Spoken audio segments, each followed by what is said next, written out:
भारत में काम करने वाली चीनी कंपनियों पर बड़ा खुलासा।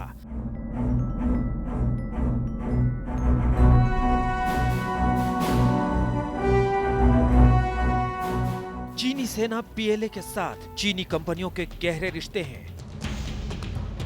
भारत की खुफिया एजेंसियों की नजर चीनी कंपनियों और निवेशकों पर है और पीएलए से संबंध रखने वाली कंपनियों पर हो सकती है कार्रवाई। भारत सरकार ऐसी कंपनियों की पहचान करके उनकी लिस्ट बना रही है जो चीनी सेना से रिश्ते रखती हैं।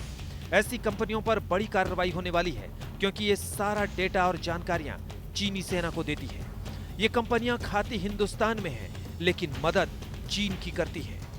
चीन की जिन कंपनियों का भारत में निवेश है और उन कंपनियों का चीन की पीपल लिबरेशन आर्मी के साथ रिश्ता है, भारत सरकार अब उन कंपनियों के खिलाफ कड़े कदम उठाने की तैयारी कर रही है। 3 साल पहले चीन ने एक कानून बनाया था जिसके मुताबिक हुआवे, ZTE और टिकटॉक जैसी भारत में काम करने वाली चीनी कंपनियों को चीन की खुफिया तंत्र की मदद करना अनिवार्य था। हम आपको चीन की कुछ ऐसी कंपनियों का कच्चा चिट्ठा बता रहे हैं जो भारत में काम करती है लेकिन चीनी सेना से जुड़ी है। भारत और चीन के बीच सबसे बड़ा संयुक्त समझौता शिंडिया स्टील लिमिटेड का हुआ था। इसमें मुख्य निवेश शिनजिंग कैथे की वेबसाइट के मुताबिक इसको पीएलए के जनरल लॉजिस्टिक्स विभाग के निर्देशों के तहत पुनर्गठित किया गया। शिनजिंग कैथे का टर्नओवर 3000 करोड़ रुपए है और यह भारत में 30,000 टन डक्टाइल पाइप की सप्लाई करता है।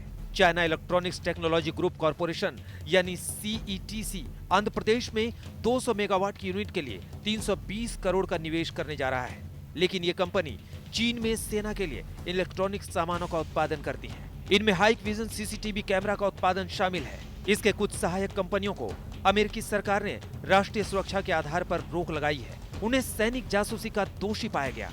ये कंपनी शिनजियांग में मानवाधिकार उल्लंघन के लिए उपयोग में आने वाली तकनीक देती है। वहां करीब 15 लाख लोगों को कैंपों में रखा गया है।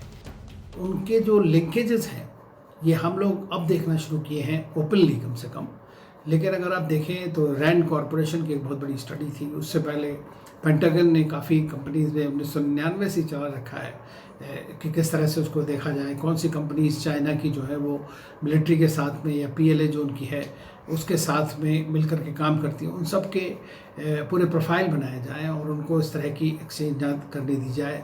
आप जानते हैं कि आजकल सबसे बड़ा जासूसी का जो चीज़ है वो इंडस्ट्रियल एस्पिनाज और इकोनॉमिक इंटेलिजेंस या मिलिट्री इंटेलिजेंस को बोलते हैं। एक अमेरिकी विभाग की रिपोर्ट के मुताबिक military civil fusion initiative of China चीनी सरकार की मिलिट्री नीति पर काम करता है। इसमें अलीबाबा और टेंसेंट जैसी कंपनियां शामिल हैं जो भारत में काम करती हैं। अलीबाबा ने भारत में पेटीएम, जोमेटो और बिग बास्केट में निवेश किया है। वहीं टेंसेंट ने भारत में टेक स्पेस में निवेश किया है। इसने ओला कैब में $400 मिलियन का निवेश किया था तो फ्लिपकार्ट में $700 मिलियन का। SAIC मोटर कॉर्पोरेशन लिमिटेड एक तरफ भारत में काम करती है तो दूसरी तरफ इसकी एक कंपनी नंजिंग ऑटोमोबाइल्स है जो पहले पीएलए के वाहनों की रिपेयरिंग की यूनिट हुआ करती थी। अब सरकार ने इन पर नकेल कसने की तैयारी की है। जाहिर है इन कंपनियों के लिए अब दोहरी निष्ठा का सवाल मुसीबत बनने वाला है। LAC पर चीन की सेना को पीछे हटना पड़ रहा है तो दूसरी तरफ भारत चीन पर आर्थिक प्रतिबंध लगाकर चीन को ये संदेश दे रहा है कि भारत अब 1962 का भारत नहीं है, बल्कि आज का भारत मजबूत भी है और सशक्त भी।